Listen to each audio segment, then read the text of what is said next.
পল্টনে ৮ দলের সমাবেশ স্থলে আছেন সহকর্মী নাজিবুর রহমান। সরাসরি যাচ্ছি তার কাছে। নাজিব, সমাবেশ কখন শুরু হবে, প্রস্তুতি নিয়ে আপনার কাছে কি খবর আছে?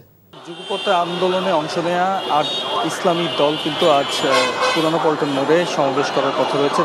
তাদের যেই দুটি প্রধান দাবি রয়েছে সেটি নভেম্বরে গণভোট আয়োজন এবং জুলাই সনদ বাস্তবায়নের প্রতি অর্থাৎ একটি নির্বাহী আদেশ তারা চান এবং এছাড়াও আরও ৫ দফা দাবি রয়েছে। সেই দাবিগুলো নিয়েই কিন্তু আজ সমাবেশ করার কথা রয়েছে। দুপুর ২টা নাগাদ এই সমাবেশ শুরু হওয়ার কথা রয়েছে। আমরা সকাল থেকেই দেখছি যে সমাবেশ শুরু হওয়ার এখনও ৩ ঘন্টা বাকি। সেখানে কিন্তু আমার পেছনে আপনি নিশ্চয়ই দেখতে পাচ্ছেন যে ইতিমধ্যেই কিন্তু নেতাকর্মীরা জড়ো হতে শুরু করেছেন এই সমাবেশ স্থলে।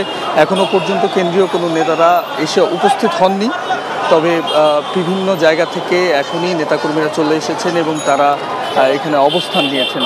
এছাড়াও যদি আপনাদেরকে একটু জানিয়ে রাখি যে এই যুগপথ আন্দোলনে অংশ নেওয়া ৮টি দল আজ তাদের দাবিগুলো এই সমাবেশ থেকে জানাতে চায় এবং তারা সামনে জাতীয় নির্বাচনের একটি বার্তা হয়তো জনগণের সামনে তুলে ধরবেন। তারা হয়তো একই সাথে তারা আন্দোলনে অংশ নেওয়া ৮টি দল হয়তো একই সাথে নির্বাচন করবেন, এমন একটি আভাসও হয়তো তারা দিতে পারে এই সমাবেশ থেকে। এবং তাদের যে দাবিগুলো রয়েছে জুলাই সনদের আইনি স্বীকৃতি ছাড়াও তাদের কিছু দাবি রয়েছে, যেমন আনুপাতিক প্রতিনিধি অর্থাৎ পিআর পদ্ধতিতে নির্বাচন, সেই সাথে জুলাই হত্যাকাণ্ডের ঘটনার দৃশ্যমান বিচার তারা দেখতে চান।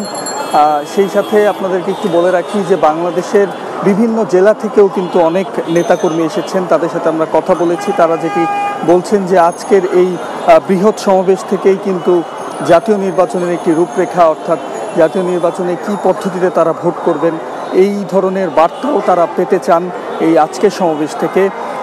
তাছাড়া এই সমাবেশ স্থল ছাড়াও অন্যান্য আশপাশের সড়কগুলোতেও আমরা ঘুরেছি, সেখানে দেখেছি যে আইন শৃঙ্খলা বাহিনীর কিন্তু সতর্ক অবস্থান রয়েছেন এবং যে কোনো ধরনের অপ্রীতিকর ঘটনা এড়াতে যে ধরনের ব্যবস্থা নেওয়া প্রয়োজন আইন শৃঙ্খলা বাহিনী কিন্তু সেই ধরনের ব্যবস্থা তারা নিয়েছেন। সেই সাথে বলা যায় সাদা পোশাকেও অনেক আইন শৃঙ্খলা বাহিনীর সদস্যরা রয়েছেন এখানে আমরা দেখছি।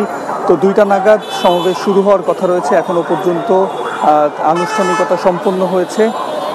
হয়তো আপনাদেরকে পরবর্তী সংবাদে আরও কিছু তথ্য আমরা জানাতে পারবো। মুশফিক জানছিলাম ৮ দলের সমাবেশের খবর।